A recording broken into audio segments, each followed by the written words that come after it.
All right, do you think that they found Rags at that girl's house? Let's wait and see. This is the conclusion of this book. Chapter 11, called Family Reunion. All liars are afraid of one thing, and that's the truth. Sure, at first she denied everything, but I had the facts. I had the proof. All the pieces fit together like a jigsaw puzzle, so I planted my feet, crossed my arms, and told her that I wasn't leaving without my dog. Unless, I said, you prefer I call the police. Maybe she was lonely in her new neighborhood. Maybe she always wanted a good dog.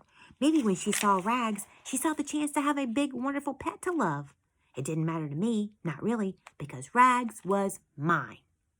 She messed with the wrong guy. I told my parents he was a stray, she said, half apologizing. I just wanted to love him. Save the excuses, I interrupted. And in the meantime, try the animal rescue shelter. They have dogs that really do need your love. Getting home was the best part. Rags bounded into the house like a runaway bumper car.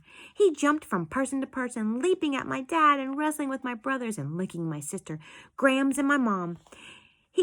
Then he jumped on me so hard he knocked me on the floor. There I was, flat on my back, with Rags sitting on top of me. He looked me in the face over and over and over. Being slime never felt so good. After things settled down, it was life as usual in the Jones house. We were a family again, complete, together. Grams watched her show on television. Billy went out. Hillary chatted on the phone with friends. Daniel and Nicholas argued over the computer. And I did my homework with Rags lying by my feet. I think it turned out pretty well. I am thankful for ... Number 1, my family. Number 2, my friends. Number 3, my dog. Number 4, jigsaw puzzles. And number 5, mysteries. I found that I couldn't stop at 5. I added all kinds of things like number 6, pizza. Number 7, grape juice. Number 8, holidays. Number 9, clues. Number 10, Star Wars. Number 3, frozen mini waffles. Number 12, Legos. Number 13, 201. And number 14, the New York Mets. For some reason, I began to think about Mr. Signorelli. After all, he had helped me crack the case. I thought about him in the park, sitting alone at the picnic table. And I had one last wonderful idea. Chapter 12, Thanksgiving. It was Thanksgiving morning. My mom and dad were busy making the turkey with help from Grams and Hillary. My brothers went out to play football in the park. Come on, Worm, Nicholas invited. We could use you. I told them I had something better to do. After an hour, I almost gave up, but finally he came, as I knew he would. Well, hello there, young fella, Mr. Signorelli said. He sat down at the picnic table opposite me. I see you found your dog. Thanks to you, I said. Ah, wasn't nothing, he replied. Then Mr. Signorelli made a clicking sound with his tongue. In a moment, a few squirrels drew near, but this time they held back, fearful. It's your dog, he said, petting Rags on the head. The squirrels are nervous with him around. I held the leash tight. Mr. Signorelli? The old man looked at me, waiting. What are you doing today? For Thanksgiving, I mean. He scratched the end of his nose, and he looked across the lake. I followed his gaze, but there was nothing there, just water and emptiness. He shrugged. Probably pop a TV dinner in the oven and watch some football games. No family? I asked. No, kids have all grown up and moved away, he explained. My wife, Sophia, well, she passed on a few years ago. He looked into the sky as if searching for a bird that wasn't there. You're not smoking today, I noticed. Mr. Signorelli waved his hand like swatting away a pesky fly. Ah, don't make a big deal of it, he said. I'm not making any promises. Maybe I'll quit. Maybe I won't. We'll see what happens.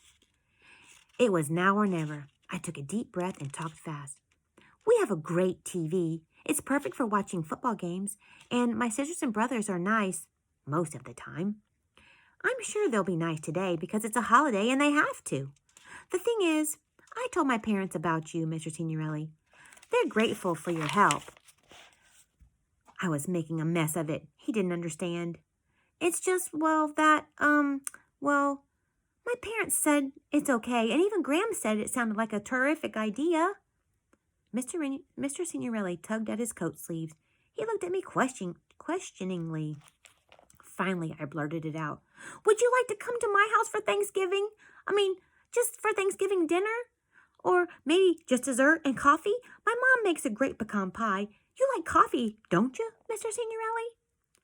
Mr. Signorelli lifted his chin and peered over at me over his enormous nose. I watched his eyes flicker and then decide. He reached into his pocket and, with a sweep of his arm, tossed a handful of peanuts to the squirrels. Happy Thanksgiving, fellas, he called out to them. Then he stood up, rubbed his hands across his stomach. I haven't had pecan pie in years, Mr. Signorelli smiled, chuckling softly to himself. You know what? I don't even remember your name. Jones, I answered. Jigsaw Jones. We walked out of the park together. Just an old man, a dog on a leash, and me. Happy Thanksgiving, Mr. Signorelli, I said. Yes, it is, he said. It really is. He placed his hand on my shoulder. Now, tell me, Mr. Jones, about this Grams you mentioned. My eyes darted up to Mr. Signorelli. He grinned and winked. I had to laugh. Well, the case was over. I'd solved another mystery, thanks to Mila, my friends, and a kind stranger with hair growing out of his ears. Go figure. Maybe Thanksgiving wasn't such a bad holiday after all. The end. Ooh, I hope you liked that one. Jigsaw Jones, The Case of the Runaway Dog. We'll start a new book next time. See you later, guys.